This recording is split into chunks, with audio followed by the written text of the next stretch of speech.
দক্ষিণাকালীর মূর্তি, যেটা আমি যদি মেন দক্ষিণেশ্বরেও বলি যে মা ভবতারিণী উনি তো দক্ষিণাকালী হিসেবেই পূজিত হন, তো সেটা কিন্তু অরিজিনাল দক্ষিণাকালীর মূর্তি নয়। আচ্ছা, ওটা অরিজিনাল না, কালী ওটা অরিজিনাল কালী মূর্তি নয়। একটা বড় ব্যাপার হলো, যখন তুমি পুজো করছো তখন কিন্তু মা কালী তো তোমাকে পরে কৃপা করবে, তার আগে তার যে ডাকিনী, যোগিনী, ক্ষেত্রপাল, বটুকগণ, এই সমস্ত তারা আগে আসে। আমরা বসে কথা বলছি, ঠিক আছে, সেই সিচুয়েশনটা সে বাড়ির ছেলেটা বলছে যে তাদের যে বেডরুম, সেই বেডরুমে স্বামী স্ত্রী বাচ্চা বসে আছে, বড় চেয়ার আছে, চেয়ারটাকে দেয়ালে ঠেসিয়ে রেখে দিয়েছে, ঘরে বসেছে। হঠাৎ আওয়াজ পেয়ে উঠে গিয়ে দেখছে চেয়ারটা ঘরের মাঝখানে চলে গেছে।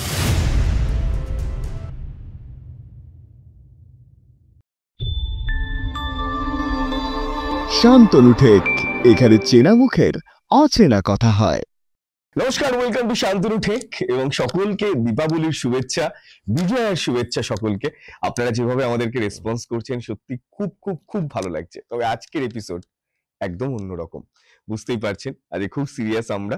এবং আজকে আমার সাথে যিনি রয়েছেন তিনি নতুন করে তার পরিচয় করানোর কিছু নেই, আমরা প্রত্যেকে তাকে চিনি। আমাদের সাথে আজকে রয়েছে তন্ত্রাচার্য এবং জ্যোতিষাচার্য শ্রী অয়ন চক্রবর্তী। অয়নদা, স্বাগত তোমাকে। নমস্কার, জয় মা, জয় গুরু, জয় শ্রী মহাকাল। বাহ, এই শুরুতেই বললে জয় শ্রী মহাকাল, এবং দীপাবলির আলো এই মুহূর্তে আমরা আলোকিত। কালী পুজোর করছে প্রত্যেকটা জায়গাতেই এখন হচ্ছে। আমি একদম সরাসরি প্রথম প্রশ্ন এটা করব যে কালী পুজো কেন করা হয়? কালী পুজো কেন করা হয় বলতে গেলে তো তাহলে আগে বলতে হবে কালী কে। কালীকে, তো কালী নামটা এসছে যেটা হলো কাল থেকে, যিনি কালকে কলন করেন তিনি কালী। এবার বেসিক্যালি আমরা বলি দক্ষিণা কালী। কেন বলি? কারণ আমাদের দক্ষিণ দিকে যমের অবস্থান বা কালের অবস্থান, সেইটাকে যে সাধক পুজো করছে তার কাছ থেকে কালকে ঢেকে রাখছেন বলে তিনি দক্ষিণা কালী। ঠিক।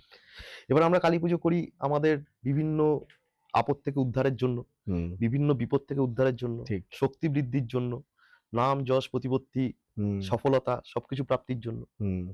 সেই জন্য কালী পুজো করা হয়। এবং এই কালী পুজো করার সময় আমিও অনেক জায়গায় খেয়াল করে দেখেছি যে কোথাও মা কালীকে আমিষ ভোগ দেওয়া হচ্ছে, আবার কোথাও নিরামিষ ভোগ দেওয়া হচ্ছে। এই ভোগের যে তারতম্য, এটা কি ক্ষেত্রে হয়? কি এটা কি পুজোর কোনো এক ধরনের নিয়ম থাকে, বা এটা কি? তো ভোগের ব্যাপারটা বলতে গেলে তাহলে তো একটু অন্য কথা বলতে হয়, যে কালী পুজো মেনলি পুরোটাই তন্ত্রোক্ত। আচ্ছা, কালী, মা কালী হলেন দশমা বিদ্যার প্রথম বিদ্যা। এবার অনেকে আমরা তাকে নিজের মা বা মেয়ে বলে পুজো করছি, করে তাকে যাই দিচ্ছি না কেন সাই দিয়ে পুজো করা হচ্ছে। কিন্তু যদি আমি তন্ত্রোক্তভাবে তার সিস্টেম ওরিয়েন্টেড পুজো ধরি, তাহলে আমাকে তন্ত্রে একটা খুব গুহ্য ব্যাপার বুঝতে হবে, সেটা হলো পঞ্চমাকার। যেটাতে পঞ্চমাকারের মধ্যে কি কি আছে? প্রথমে আসছে মদ্য, মাংস, মৎস্য, মুদ্রা, মৈথুন। আচ্ছা। কিন্তু এই সিস্টেমটা কিন্তু যেটা তামসিক অনুযায়ী, আমাদের উপাদান তামসিক, রাজসিক এবং সাত্ত্বিক, এই তিনটে পার্টে ভাগ করা আছে।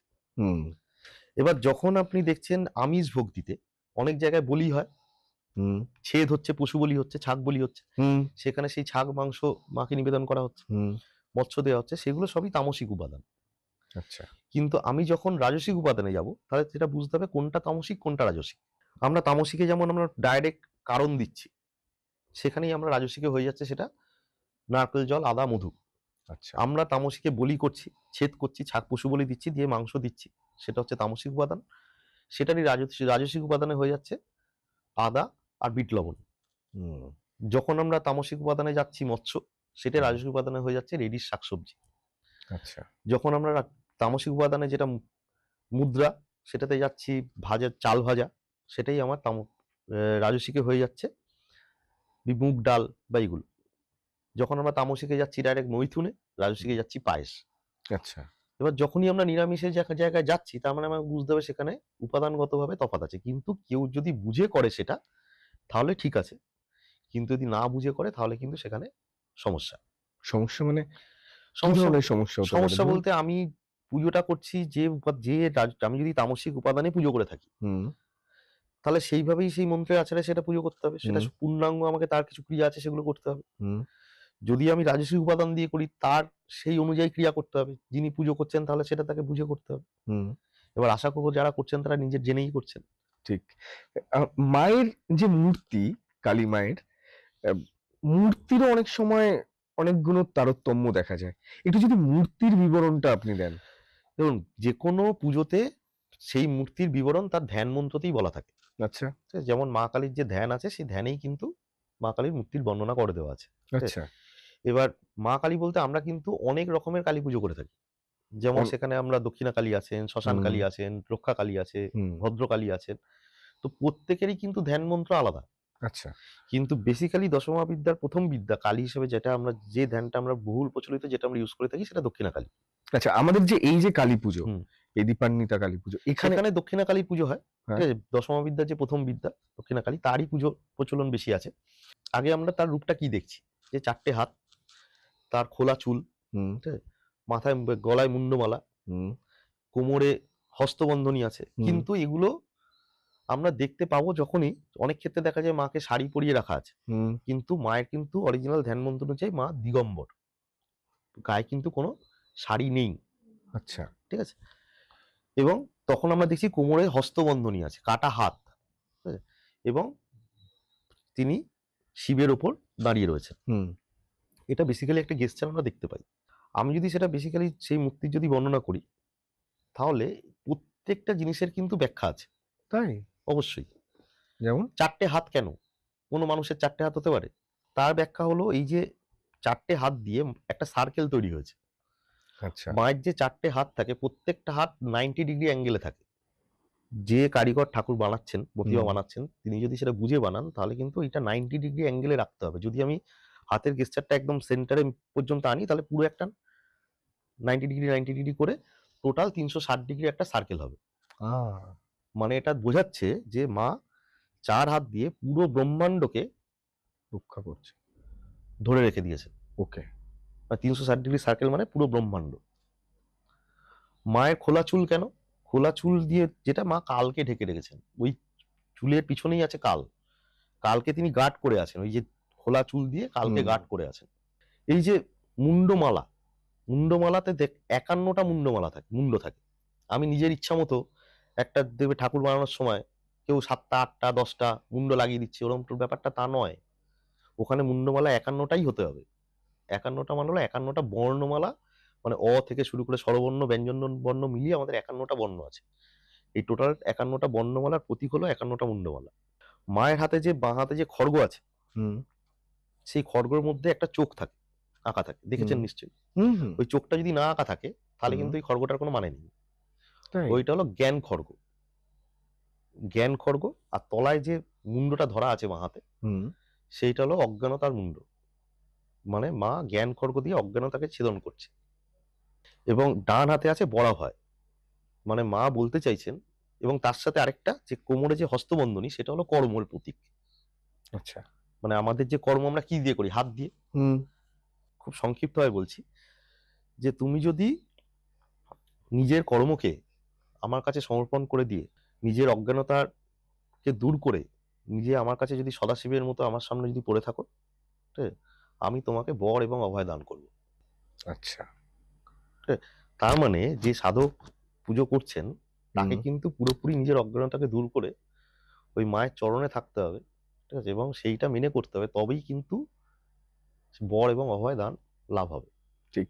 মায়ের পুজোর ক্ষেত্রেও একটা আমার খুব জানতে ইচ্ছে করছে যে, আমরা মায়ের পুজো করার কথা হলেই আমরা শ্মশানকে বেছে নিই। অথচ মায়ের পুজো কিন্তু বাড়িতেও হয়, হুম। মন্দিরেও হয়। কিন্তু মায়ের পুজোর জন্য যখন কথা হয়, যখন আমরা ভাবি যে পুজো করতে যাব, তো আমরা কোনো না কোনো মহাশ্মশানের একটা উদাহরণ টেনে নিই বা যেতে চাই। হুম। এই বিষয়টা কেন? মানে এটা আমরা শুনেও এসেছি এবং এটা আমরা দেখছিও এখন। দেখো, কালীর ধ্যানে বা যে ধ্যানেই আছে সেখানে আছে শ্মশানালয় বাসিনী। আচ্ছা। ওটা ধ্যানেই বলা আছে শ্মশানালয় বাসিনী। মা শ্মশানচারিণী। শ্মশানেই তাহলে মায়ের অবস্থান। তাহলে এবার বাড়িতে? বাড়িতে যেটা হয়, শ্মশানে আমাদের যে অরিজিনাল যে কালী মূর্তির যে বর্ণনা, আমি তো খুব শর্টে তোমাকে কালীর একটা হুম, হুম, হুম, গেস্টার হুম। বললাম। কিন্তু অ্যাকচুয়াল দশমহাবিদ্যার যে প্রথম বিদ্যা কালীর যা গেস্টার, সেই গেস্টার কিন্তু কোথাও পুজো হয় না। মানে আমাদের যত মন্দির, হ্যাঁ, মঠ সেটা মন্দিরে তোমরা যেখানে দেখছো সেটা ধ্যান মন্ত্র থেকে তফাৎ আছে। আচ্ছা ওটা অরিজিনাল না, কালী ওটা অরিজিনাল কালী মূর্তি নয়। সেটা যেখানে যা মূর্তি আছে, যেটা ধরো দক্ষিণা কালীর মূর্তি, যেটা আমি যদি মেন দক্ষিণেশ্বরেও বলি, যে মা ভবতারিণী উনি তো দক্ষিণাকালী হিসেবেই পূজিত হন। তো সেটা কিন্তু অরিজিনাল দক্ষিণাকালীর মূর্তি নয়, সেটা সাধারণ মানুষের জন্য এই মূর্তিটা, মানে সাধারণ মানুষ সেই মূর্তিটাতে পুজো করেন। কিন্তু যিনি কালী সাধক, যিনি সাধনা করছেন, তার কিন্তু ওই মূর্তিতে পুজো করলে কিন্তু হবে না। হ্যাঁ, আমি বলছি না তা বলে সেখানে তো মায়ের কৃপায় তো ঠাকুর রামকৃষ্ণদেব সিদ্ধি লাভ করেছেন, কিন্তু উনি অবশ্যই সেই মূর্তিতে পুজো করলে উনি আশা করি সেই জায়গাটা জানতেন। সাধন তো গোপনে হয়, ঠিক। সাধন তো সবার সামনে হয় না। তো বিষয়টা হলো সেই জিনিসটা কিন্তু শ্মশানেই করাটা বাঞ্ছনীয়। কারণ তন্ত্রে এটা বলাই আছে যে নদীর ধার, শ্মশানে, শূন্য গৃহে, এই পর্বতের চূড়ায়, অরণ্যে, এইসব জায়গায় সাধনা করা উচিত, যেখানে তোমাকে কেউ ডিস্টার্ব করবে না। আচ্ছা, তোমাকে যদি কেউ ডিস্টার্ব করতে যায় তাহলে কিন্তু সেখানে কিন্তু সেই সাধনা বিঘ্নিত হবে। এই কারণের জন্যই আমরা শ্মশানের, আমি এই কালী পুজোর সাথে সাথে আরেকটা বিষয় খুব লিঙ্ক, সেটা হচ্ছে তন্ত্র। আমরা সমস্ত ক্রিয়ার কথা যখনই আসে, তন্ত্রের কথা যখনই আসে, তখনই মায়ের কথা আসে, মা তারার কথা আসে, কালী মায়ের কথা আসে। ওনাকে সাক্ষী রেখে বা এই শ্মশানে গিয়ে তাকে সাক্ষী রেখে তন্ত্রক্রিয়া করা হয়। আমি একদম সরাসরি জানতে চাইবো যে এই তন্ত্রক্রিয়ার সাথে শ্মশান এবং মায়ের পীঠস্থানের গুরুত্ব কতটা? এই যে শ্মশানে বা পীঠস্থানের কথা, যেহেতু তুমি কালী মূর্তির কথা একটা জিজ্ঞেস করলে তখন, যে একটু কেন আমরা শ্মশানে করছি, একটা বড় ব্যাপার হলো যখন তুমি পুজো করছো তখন কিন্তু মা কালী তো তোমাকে পরে কৃপা করবে, তারা তো তোমাকে পরে কৃপা করবে, তার আগে কিন্তু তার অনুচররা আসে, যেমন? যেমন ডাকিনী, যোগিনী, বিভিন্ন ক্ষেত্রপাল। আচ্ছা। তাহলে তোমার বাড়িতে যদি পুজো ভুল হয়, বাড়িতে যদি পুজো উল্টো পাল্টা হয়, তখন তারা যখন ঢুকবে, তখন তো তারা তো তোমাকে তো ক্ষমা করবে না, মা তোমাকে ক্ষমা করবে, তারা ক্ষমা করবে না। এবার মা কালীর সঙ্গে 12 জন যোগিনী থাকে। আচ্ছা, আমরা যে ডাকিনী যোগিনীর কথা বলি, ওটা কিন্তু একা নয়, 12 জন। হ্যাঁ, যেমন আমরা 64 যোগিনী জানি, যোগিনী 64 জন, 64 যোগিনী, তার মধ্যে 12 জন যোগিনী মা কালীর সঙ্গে থাকে। মা আসার আগে 12 জন যোগিনী আগে আসে, আমরা সেটা উপলব্ধি করতে পারি না। কিন্তু যার জন্যই কিন্তু শ্মশান অনেক সেফেস্ট পুজোর জন্য, কারণ যারা পুজো করছে বা বাড়ির জন্য, সেই জন্য। কিন্তু তবু এখন বাড়িতে হচ্ছে, মানুষ মঙ্গল কামনা সেইভাবেই করা হচ্ছে, যার জন্যই তো অরিজিনাল রূপে পুজো হয় না। ঠিক। আর তন্ত্রক্রিয়া বিভিন্ন পীঠস্থানে করা বলতে, তন্ত্রের যে ক্রিয়া করা হয় ম্যাক্সিমাম সেই সব ক্রিয়া বাড়িতে না করাই ভালো। তার কারণ কিন্তু এইগুলোই, তার যে তন্ত্রের যে ব্যাকিং, তার যে করতে গিয়ে যদি কোথাও ভুলভ্রান্তি হয়ে যায়, তাহলে কিন্তু সেই বাড়ি কিন্তু মা এমনি শ্মশান বানিয়ে দেবে, মা বানাবে না, তার অনুচররাই বানিয়ে দেবে। কারণ তারা তো শ্মশানে থাকতেই অভ্যস্ত, তারা তো আর বাড়িতে থাকবে না। ঠিক, ঠিক। একটা কথা আমি জিজ্ঞেস করছি, এটা আমার মনে হয় দর্শকরাও আমার সাথে রিলেট করতে পারবে, যে আপনি তো তন্ত্রটাও করেন, তো তান্ত্রিক বা তন্ত্র সাধনা যারা করে তাদেরকে দেখে এক প্রকার, মানে আমি বলতে পারি যে কিছু মানুষ, কারো বিশ্বাস আছে, আবার কেউ কেউ ডাইরেক্টলি বলে এটা আপনাদের ব্যবসা। তো আমি আপনাকে সরাসরি জিজ্ঞেস করছি, তন্ত্র বা তান্ত্রিকদের কি এটা কি এখন বিজনেসের পর্যায়ে চলে গেছে? কোথাও গিয়ে যেখান থেকে সাধারণ মানুষ কোথাও গিয়ে একটু ওই তন্ত্র বা তান্ত্রিক ওনাদের প্রতি একটু একটু বিশ্বাস হারাচ্ছে বা অবিশ্বাস্য করছে বা ভরসা রাখতে পারছে না। দেখুন, তন্ত্র তো যদি এটা যদি আপনি বলে থাকেন, এটা তো ভুল কিছু বলেননি। আমি আমার জায়গা থেকে যদি বলি, আমার নিজের ব্যক্তিগত অভিজ্ঞতা থেকে, তো বেসিক্যালি সত্যি তো তন্ত্রকে তো বিজনেসই বানিয়ে ফেলা হয়েছে। তন্ত্র তো আমরা বিভিন্ন সময় পডকাস্টে আসি বা বিভিন্ন জায়গায় বলছি, বা বিভিন্ন আমার মতো আরো অনেকে আছেন যারা কিন্তু আমরা চাই তন্ত্রের অরিজিনাল এসেন্সটা মানুষ পাক। কারণ ম্যাক্সিমাম হয়ে গেছে তন্ত্রটা এখন মানুষের কাছে হয় ভয়ের জায়গা হয়ে গেছে, আর না হলে বিজনেসের জায়গা হয়ে গেছে। ঠিক আছে, তন্ত্রটা একটা, আমি বারবার বলছি, তন্ত্র একটা প্রসেস। এবার তান্ত্রিক কারা, যারা ওই প্রসেসে পুজো করছে তারা তান্ত্রিক। তাদেরকে দেখে তো ভয় লেগে যায়। ভয় লাগার তো কোনো কারণ নেই। ধরুন আমি লাল পোশাক পরে আছি, ঠিক আছে, এবার একটা লাল পোশাক পরে লোকে ঘুরলেই লোকে একটু সমীহ করে চলে, মানে সমীহ নয় ঠিক কথাটা, ব্যাপারটা ভয় চলে। কিছু মানুষ আছে ভয় পায়, কিছু মানুষ আছে ওই যে আবার কোনো কিছু কারণ না, এটা একদম স্পেসিফিক অনেকের ক্ষেত্রে বলতে শুনেছি আমি অনেককে, যে এই যে আবার গলা কাটতে যাচ্ছে, মানে বা বিজনেস করতে যাচ্ছে, বা কারোর মাথা মোয়াতে যাচ্ছে, বা ভণ্ডামি করতে যাচ্ছে। কিন্তু ব্যাপারটা তো তা নয়। মানে আমি সবার ক্ষেত্রে বলছি না, 100 জনের ক্ষেত্রে হয়তো দেখা যাবে 10 জন সত্যি ভালো কাজ করছেন, তারা সত্যি করছেন এবং তন্ত্রটাকে বুঝে করছেন, জেনে করছেন, এবং নাহলে তো এতদিনের সব পরম্পরা উঠে যেত। আমিও তো কোনো না কোনো পরম্পরার সাথে যুক্ত।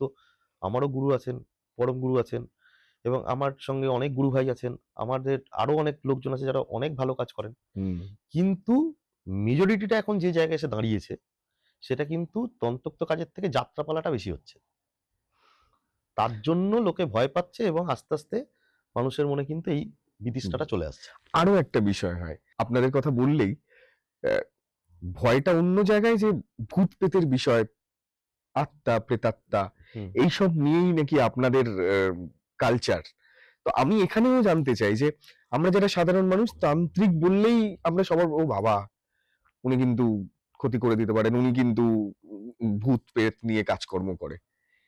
সত্যি কি তাই? তান্ত্রিক মানেই ভূত প্রেত নিয়ে কাজ করবে, এটা তো একদম মানে পুরোপুরি ভুল বললেও কম বলা হবে। মানে একদম পুরোটাই মানে যেটা যেভাবে মানুষের পক্ষে ধারণাটা তৈরি হয়েছে, এটা একদমই বাজে। তান্ত্রিক কেন ভূত প্রেত নিয়ে কাজ করবে? তান্ত্রিক মানেই ভূত প্রেত। তান্ত্রিক তো যে যে আমি প্রথমেই বললাম যে তন্ত্রের সিস্টেমকে ফলো করে কাজ করছে, সে তান্ত্রিক। তন্ত্র মতে যার দীক্ষা হয়েছে সে তান্ত্রিক। যে তান্ত্রিক উপাচার মেনে কাজ করছে, সে সকাল থেকে সন্ধ্যে পর্যন্ত তার উপাচার মানছে, যেভাবে জপ করছে, সেভাবে তার নিয়ম নিষ্ঠা মেনে চলছে এবং তান্ত্রিক পদ্ধতিতে সে পুজো করছে, তন্ত্র মতে পুজো করছে, সেটা সে তান্ত্রিক। এবার এখানেও যেটা আছে, কিছু শুভ এবং অশুভ। ঠিক। আপনি যদি ঈশ্বর মানেন, তাহলে আপনাকে নেগেটিভও মানতে হবে। দিন মানলে রাতকেও মানতে হবে। আলো আছে বলে অন্ধকারও আছে, অন্ধকার আছে বলে আলো আছে। ঠিক সেরকম যদি আমি পজিটিভ শক্তি হিসাবে ঈশ্বরকে ধরি, তাহলে অপদেবতা নেগেটিভ শক্তি, সেটাকেও মানতে হবে। এবার আমাদের যেমন কাজ, আমরা যেমন ধরুন, আমি নিজে বেসিক্যালি তারামন্ত্রে দীক্ষিত, ঠিক আছে? আমি তীর্থনাথ সম্প্রদায় থেকে দীক্ষিত, সেইভাবেই আমি চলে আসছি, এবং আমরা কিন্তু সেই জায়গাটা সেইভাবে মায়ের পুজো করছি। আমরা যেটা করি যে ভূত প্রেত সংক্রান্ত কোনো প্রবলেম কারোর হলে আমরা সেটাকে কাউন্টার করি। কাউন্টার করা বলতে, কোনো প্রেত বাধা কারোর হয়েছে, কোনো বাড়িতে প্রেতের উপদ্রব হয়েছে, কারণ আমরা বাস্তু দেখতে গেলে অনেক ক্ষেত্রেই প্রেতের উপদ্রবের সম্মুখীন হতে হয়, সেগুলোকে থেকে তাকে উদ্ধার করার জন্য সেসব ক্রিয়া করতে হয়, সেটা আমরা পজিটিভ ক্রিয়া করছি তাকে বাঁচাবার জন্য। আবার অনেকে আছেন যারা অপদেবতারই পুজো করছে, ভূত প্রেত নিয়ে রয়েছে, যেটা বললেন। তো তার মানে তো এটা নয় যে সব তান্ত্রিকই ভূত প্রেত নিয়ে আছে। মানে ভূত প্রেত নিয়ে থাকা যায়? ভূত প্রেত নিয়ে থাকা না, অনেকে যেমন ধরুন অনেক অপদেবতা, যেমন আপনি নাম শুনেছেন কর্ণ পিশাচিনী, অনেক পিশাচ বা কিছু নিয়ে পুজো করছে। অনেকে কর্ণ পিশাচিনীর কাজ করে, কর্ণ পিশাচিনীর সাধনা করে, সেটা একটা আলাদা পার্ট, সেটা কোনো এক সময় বলবো। তো এই ধরনের অপদেবতারকে নিয়ে যারা কাজ করে, সেসব যারা দীক্ষা নিয়ে কাজ করে, তারা দেবতার থেকে অনেক দূরে থাকে, তাদের নেচারটাই ওই নেগেটিভ নেচারে হয়। আপনারা সেখান থেকে আমরা করি যারা এইসব অপদেবতা নিয়ে কাজ করছে, তাদের মাধ্যমে যারা ক্ষতিগ্রস্ত হচ্ছে, সেই ক্ষতিগ্রস্ত মানুষদের উদ্ধার করা। আমি এর মধ্যেই জানতে চাইবো যে আপনিও নিশ্চয়ই বিভিন্ন এরকম সাক্ষী থেকেছেন, যদি একটা দুটো ঘটনা আপনি বলেন। কিছু জিনিস আছে যেগুলো থেকে কিন্তু বোঝা যায় যে সেই বাস্তুটার মধ্যে প্রেতের ইন্টারভেনশন হয়েছে কিনা। তাই? হ্যাঁ, অবশ্যই। মানে এটা ফ্ল্যাটেও সম্ভব? ফ্ল্যাটে তো অনেক বেশি হয়, কারণ এখন তো ফ্ল্যাট বাড়িগুলো তার বাস্তু মেনে হয় না। ঠিক। কোনোভাবেই বাস্তু মেনে ফ্ল্যাট বাড়ি করা সম্ভব না। ঠিক। এবং শুধুমাত্র বাস্তুর দিক ভুল আছে বলেই যে প্রেতের প্রবলেম হবে তা নয় কিন্তু। এখন যেগুলো ফ্ল্যাটে হয়, যখন বিল্ডিংটা যেখানে বানানো হয়েছে, সেই জমিটা কি ছিল অনেকেই সেটা আমরা জানি না। অনেক জায়গায় দেখুন, এখন যত কলকাতা এক্সটেন্ডেড হয়েছে বা কিছু, অনেক জায়গায় জলাভূমি বুঝিয়ে হয়েছে, অনেক খালি জায়গায় হয়েছে, অনেক খালি প্লটে হয়েছে। এবার সেই জায়গাগুলোতে কোনো সময় কেউ মার্ডার করে রেখে দিয়েছে কিনা, বা কেউ সুইসাইড করেছে কিনা বা কিছু, সেটা তো আমাদের পক্ষে জানা সম্ভব নয় ব্যাপার। আপনার ক্ষেত্রে হয়েছে হ্যাঁ, এরকম? একটু যদি একটা শেয়ার করেন ঘটনা। এরকমই আমি একটা বাস্তুর কাজে গেছিলাম, যেখানে ওইরকম জলাভূমি বুঝিয়ে বাড়ি তৈরি হয়েছিল, ফ্ল্যাট হয়েছে। হ্যাঁ, তো তারা অনেকদিন ধরে অনেক রকম, ওটা বাড়ি, আচ্ছা, বাড়ি তৈরি হয়েছিল, তো তারা বিভিন্ন সমস্যার মধ্যে ভুগছিলেন। এবার আমি যখন ওটা কাউন্টার করতে যাই, দেখতে যাই, তখন তাদের একটা বাচ্চা মেয়ে আছে, মানে স্বামী স্ত্রী, একটা বাচ্চা মেয়ে। তাকে আমি দেখছি সে পুরো স্থির, পুরো মনি স্থির চোখের, সে কোনো রকম মানে বেশি কথা বলছে না। যেরকম আমরা পুরোনো হরর ফিল্মে বা অনেক ভূতের সিনেমায় দেখা যায় যে দাঁড়িয়ে দাঁড়িয়ে মাথা দুলছে, টোকা মারছে দরজার মধ্যে, ঠিক সেরকম একটা অ্যাটিটিউড কন্টিনিউ করে যাচ্ছে। ফ্ল্যাট সিস্টেমের বাড়ি, মেন দরজাটা বন্ধ করে দিলে পুরো জায়গাটা আলাদা হয়ে যাচ্ছে। তাদের যে বেডরুম, সেই বেডরুমে স্বামী স্ত্রী বাচ্চা বসে আছে, ঘর লক করা, উপরে আর কেউ নেই, বাইরে চুরির আওয়াজ, কেউ হেঁটে চলে বেড়াচ্ছে তার আওয়াজ। এরকমও হয়েছে যে সে ঘরের মধ্যে সবকিছু গুছিয়ে রেখে তাদের একটা বড় চেয়ার আছে, চেয়ারটাকে দেয়ালে ঠেসিয়ে রেখে দিয়েছে, ঘরে বসেছে। হঠাৎ আওয়াজ পেয়ে উঠে গিয়ে দেখছে চেয়ারটা ঘরের মাঝখানে চলে এসেছে। একটা ভারী চেয়ার, কাঠের চেয়ার, কি করে ঘরের মাঝখানে ওরকমভাবে চলে আসে? অটোমেটিক্যালি? হ্যাঁ, এবার আপনি ধরুন কথা বলছি, আপনি সেই ব্যক্তিটি যে যন্ত্রণা, মাঝখানে সেন্টার টেবিল আছে, দেয়ালে একটা বড় টিভি আছে, হুম। টিভির প্লাগ বন্ধ করা, রিমোট এই টেবিলের ওপর। আমরা কথা বলতে বলতে আমার চোখের সামনে হয়েছে, ফট করে টিভিটা জ্বলে উঠলো। কোনো ব্যাখ্যা নেই, কোনো কিছু দিয়ে কোনো ব্যাখ্যা করতে পারবেন না। আমরা সবাই তাকিয়ে রইলাম কিছুক্ষণ, দিয়ে আবার নিভে গেল। এবার তারপরে সেই বাড়িতে কাজ হয়েছে, আমি কাজের বিস্তারিত যাচ্ছি না, কিভাবে কাজ করেছি বা কিছু। যেদিনকে কাজটা শেষ হয়েছে তার পরের দিন থেকে টিভিটা পুরোপুরি অফ হয়ে গেছে, টিভিটা ফেলে দিতে হয়েছে, আর টিভিটা আর চলেনি। এই জিনিসগুলো কোনো ব্যাখ্যা পাবেন না। আপনি একটা ঘটনা বলতে বললেন, এরকম এরকম বহু আছে ছোট ছোট। আপনি যা বলছেন আমার কাছে তো অবিশ্বাস্য মনে হচ্ছে, কিন্তু এটা আপনি নিজে চোখে দেখেছেন।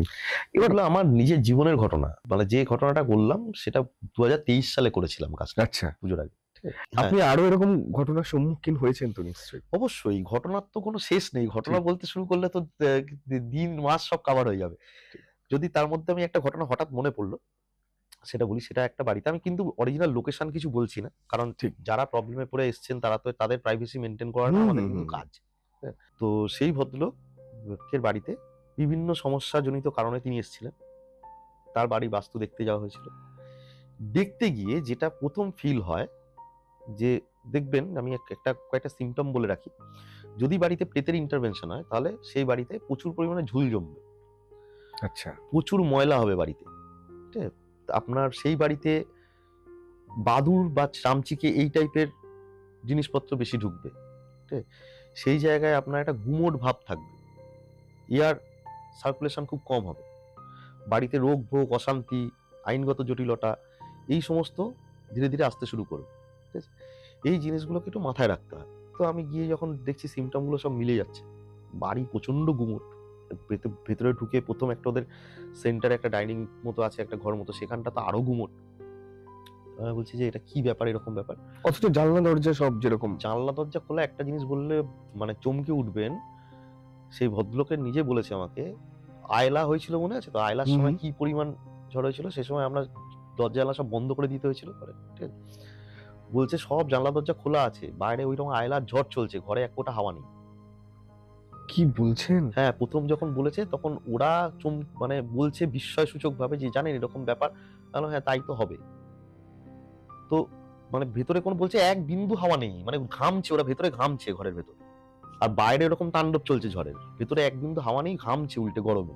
তারপর আপনি গেলেন? হ্যাঁ, এবার তখন যখন জানতে পারলাম যে ওই বাড়িটা একটা মার্ডার হয়েছিল, ওরা সেকেন্ড হ্যান্ড বাড়ি কিনেছিল, তো সেইখানে যে আগের যে বাড়ির মালিক তারই আত্মীয় স্বজনরা তাকে মার্ডার করে দিয়েছিল, নিয়ে রাতারাতি বডি ডাম্প করে দিয়েছিল। তো ন্যাচারালি এবার বোঝাই যাচ্ছে যে ওখানে একটা গন্ডগোল হয়ে আছে। এবার এই কাজগুলো একটা বিশেষ প্রসেস আছে, সেই প্রসেসে আমি পূর্ণ প্রসেসে যাচ্ছি না। তো আগের দিন রাতে, যেদিনকে সকাল থেকে কাজ হবে, সকাল 9:30 থেকে কাজ হবে, কাজটা শেষ হবে রাত্রি 4টের সময় গিয়ে, ভোর 4টে, মানে বুঝতে পারছেন কতক্ষণের কাজ। মানে সকাল 9:30-10 থেকে কাজ শুরু হবে, ওই দিনকে রাত্রিবেলা 3:30-4টের সময় গিয়ে কাজ শেষ হবে। বেশ কয়েক ঘন্টা। প্রায় 18-20 ঘন্টা, বেশ কয়েক ঘন্টা নয়। ঠিক আছে? আমি নিজেই হারিয়ে যাচ্ছি ঠিক আছে? শুনতে শুনতে। এবার সেই জায়গাটা হওয়ার পরে তার আগের দিন আমাদের ওই জায়গাটাকে একটু জরিপ করার দরকার লাগে, যে তার ভাইব্রেশনটা, যিনি আছেন, যাকে আমরা এখানে মুক্ত করতে এসেছি, তিনি কতটা আমাদের সাহায্য করবেন, তিনি মুক্ত হতে চাইছেন না তিনি থাকতে চাইছেন। এবার যদি তিনি মুক্ত হতে চান, তিনি সহযোগিতা করবেন, তিনিও জিনিসটা আস্তে আস্তে আমরা সেটা ফিল করতে পারবো। আর যদি অসহযোগিতা করে তাহলে বিভিন্ন বাধা বিপত্তি আসবে, সেটা আমাদের আগের দিন একটু বুঝতে হয়, না যাতে মেন কাজটার সময় গিয়ে আমরা আরো বেশি সজাগ হতে পারি। সেটা আমরা মূলত করি চক্রানুষ্ঠানের মাধ্যমে। সেটা একটা কাজের প্রসেস। তো আমরা সেই চক্রানুষ্ঠানে আছি। চক্রানুষ্ঠান? হ্যাঁ, এটা একটা তান্ত্রিক একটা প্রসেস। এই চক্রানুষ্ঠানে আমরা আছি রাত্রিরে। ভদ্রলোক সবকিছু দিয়ে গেছেন, সেখানে তার যে উপকরণ সেখানে সবকিছুই রয়েছে, আমরা সেই অনুষ্ঠানের মধ্যে রয়েছি। ঘর পুরো সাইলেন্ট, মোমবাতি ধূপকাঠি জ্বলছে, ঠিক আছে। আমাদের নিজেদেরকে চারপাশ থেকে সার্কেল করে বাঁধা আছে। হঠাৎ করে বেশ 40 মিনিট 45 মিনিট যাওয়ার পরে সেই ঘরের এনভায়রনমেন্ট চেঞ্জ হতে শুরু করলো। ইয়ার পাস বা আস্তে আস্তে আস্তে মনে হচ্ছে জায়গাটা ভারী হচ্ছে। খুটখাট শব্দ থেকে হঠাৎ করে পাশে একটা আলমারি ছিল, তার উপর থেকে একটা জিনিস দুম করে পড়লো। মনে হচ্ছে একটা আমাদেরকে ঘিরে কেউ ঘুরছে। দেখবেন আপনি একটা খুব মন দিয়ে কিছু বই পড়ছেন বা কিছু করছেন, কোনো কাজ করছেন, যদি আপনার বাড়িতে অন্য কোনো মেম্বার যদি আপনার ওই ঘরটায় আসে বা আপনার পাশে এসে দাঁড়ায় বা ওই ঘরটায় কিছু অ্যাক্টিভিটি করে, আপনি যতই ওখানে মন দিয়ে মনে একটা কিন্তু ফিলিংস হবে ঠিক। যে একটা কেউ এসছে, এটা কিন্তু একটা ফিলিংস আপ হয় হট করে কেউ ঘরের মধ্যে ঢুকলে বা কিছু। সেম একটা ফিলিংস কিন্তু আমাদের হচ্ছে যে কারোর একটা প্রেজেন্স এসে গেছে, তাকে তো আমরা চোখে তো দেখতে পাচ্ছি না। এই করতে করতে হঠাৎ আমাদের ঠিক রাইট সাইডে, আমার রাইট সাইডে আরো দুজন ওখানে ছিল, আমার সামনে যে আছে তার লেফট সাইডে, আর আমার বাঁ সাইডে একজন আছে তার ফ্রন্ট সাইডে। একটা জানলা খোলা ছিল, বাইরে বাউন্ডারি ওয়াল। বাউন্ডারি ওয়ালটা মোটামুটি প্রায় 7 ফুটের কাছাকাছি লম্বা মাটি থেকে, ঠিক আছে, মানে আমার মাথার উপরে বাউন্ডারি ওয়ালটা চলে যাবে। জানলাটা দিয়ে দেখা যাচ্ছে, জানলাটা আমরা তিনজনই দেখতে পাচ্ছি। যে প্রথমে ওইদিকে গেছে তার দেখছি চোখ সোজা ওদিকে রাখা, আমি ঘাটটা জাস্ট ঘোরালাম, অন্য সামনের জনকেও ইশারা করলাম, এই পাঁচিলের উপর পুরো দুটো পা ঝুলছে, দুটো পা এরকম এরকম ঝুলছে। শুধু 7 ফুট লম্বা দেয়াল, কোমরের ওপর থেকে কিছু দেখা যাচ্ছে না, শুধু কোমরের তলায় পা দুটো ঝুলছে। পরে ওইটা তো আমরা ক্রিয়া করে গেছি কন্টিনিউ, চক্রানুষ্ঠান থেকে আমরা উঠিনি, আসন ছাড়িনি, কারণ আমাদের গন্ডি আমরা ছাড়তে পারবো না। অন্য যতক্ষণ ক্রিয়া হওয়ার পরে, তারপরে যখন তার মধ্যে ধ্যান আছে, অনেক কিছু আছে, হওয়ার পরে পরে দেখলাম সেই জিনিসটা নেই। মানে জিনিসটা সামাও ওর প্রেজেন্সটা আমাদের বোঝালো যে আমরা ঠিক ট্র্যাকে আছি, মানে এটা বুঝতে হয় যে আমরা ঠিক ট্র্যাকে যাচ্ছি কিনা বা কিছু। বুঝে গেলাম যে না, আমাদের ট্র্যাক ঠিক আছে, একেই আমাদের এখান থেকে করার আছে। তারপর তিনি গিয়েও সরে গিয়েও বোঝালেন, তারপর পুরো ব্যাপারটা ক্লিয়ার হয়ে গেল যে সে আস্তে আস্তে মুক্তির দিকে যাবে। পরে কাজটা হয়ে যাওয়ার প্রায় 15 দিন পর যাদের বাড়িতে কাজ করেছিলাম তিনি এসেছিলেন আমার বাড়িতে, তার স্বামী স্ত্রী। সেইকে জানতে পারলাম ওই এট এ টাইমে ওই আমরা যে ঘরটায় কাজ করছি তার উপরে ওনাদের বেডরুম আছে, বেডরুমের বাইরে ব্যালকনি আছে। ব্যালকনিটা ঝুলন্ত ব্যালকনি নয় কিন্তু, যেরকম বাড়ির বাইরে বারান্দা হয় এতে, তার কর্নারে, মানে যেই কর্নারটা ওই দেয়ালটা আছে দেখেছি, সেই দেয়ালের যে পা ঝুলছিল, ও ভদ্রমহিলা রাত্রিবেলা পরে ক্যালকুলেশন করে দেখেছি টাইমটা একই, ওই টাইমেই উনি ওই বারান্দা বেরিয়েছিলেন। বেরিয়ে ওই সাইডেই একজনের বুক থেকে মাথা দেখেছেন, দেখে উনি ভয় পেয়ে ঘরে ঢুকে গেছেন। এবার তার মানে এবার 2 2 4 করুন, আমরা কোমর থেকে তলার অংশটা দেখেছি একতলায় বসে পা ঝুলছে, আর উনি দোতলায় দেখছেন বুক থেকে মাথা। এবার তার হাইটটা ভাবুন, কি বিশাল, পুরোটাই অবয়ব, একটা ছায়া বা জিনিসটা আমরা সলিড তো নয় দেখছি, কিন্তু ওটা আপনি যদি ওখানে কাছে গিয়ে দেন দেখতেন ব্যাপারটা হয়তো উবে যেত, কিন্তু সে যে দৃশ্যটা সে যে আছে সেটা জানান দিল, সে কিন্তু পরিষ্কার জানান দিয়ে দিল। ঠিক। আমরা একদম শেষের দিকে এসে গেছি। এই কালী পুজোর সময় বহু মানুষ, আমরা এখন সোশ্যাল মিডিয়ার যুগ, সেখানে বহু জ্যোতিষী বহু রকম টোটকা বলছেন, নিজের মঙ্গলের জন্য বলছেন, লক্ষ্মী লাভের জন্য বলছেন, পরিবারের ভালো কামনায় বলছেন। মানুষ এখন যত দেখছে তত কনফিউজড হয়ে যাচ্ছে। আপনার কাছে আমার এটা একটা প্রশ্ন, যে এই যে ডিজিটাল ওয়েতে বিভিন্ন টোটকা তারা আমরা এখন ফেসবুক রিলে দেখতে পাই, সবই কি কার্যকর? প্রথম কথা হলো, টোটকাকে আমি বলি টুকিটাকি। টুকিটাকি বা টুকটাক, টোটকা মানে টুকটাক। মানে ব্যাপারটা হলো, টোটকা ব্যাপারটা কি, আপনি একটা করছেন, সেটা আপনি একটা কিছু বললো, অনেকে বলে এই তেজপাতা, এই লবঙ্গ, অনেক হ্যান ত্যান অনেক কিছু শুনতে পাবে, কিন্তু ব্যাপারটা তো প্রত্যেক কটা তন্ত্রোক্ত উপাচার, ব্যাপারটা তো তন্ত্রোক্ত উপাচার। তো আপনি কিছু না বুঝে, কেউ বলছে এই গিয়ে কিনে ওখানে বেঁধে আসো, এইটা গিয়ে ওখানে আসো, এইটা ওটা করো, ঠিক আছে? তো এগুলো করে আলটিমেট কিন্তু বৃহৎ কাজ কিছু হবে না, সাময়িক একটা মনের শান্তি যে একটা কিছু করলাম বা কিছু, কিন্তু যদি আপনাকে যদি পুরো ব্যাপারটা যদি আপনার যে সমস্যাটা তোমার রয়েছে সেই সমস্যাটা যদি মেটাতে হয় তাহলে কিন্তু একদম শাস্ত্রীয়ভাবে সেইভাবেই তোমাকে মেটাতে হবে। ঠিক। আর তোমাকে যদি কোনো মন্ত্র কেউ করতে বলে, তোমাকে একটা কোনো বললো এটার মধ্যে মন্ত্র লিখে ওখানে পুঁতে দিয়ে আসো, ওখানে পুঁতে দিয়ে আসো, তোমার না আছে তন্ত্রের দীক্ষা, না আছে কিছু, তুমি সেইটা নিয়ে করতে চলে গেলে তাতে তো তোমার ভালোর থেকে ক্ষতি বেশি হবে। তাহলে আচ্ছা।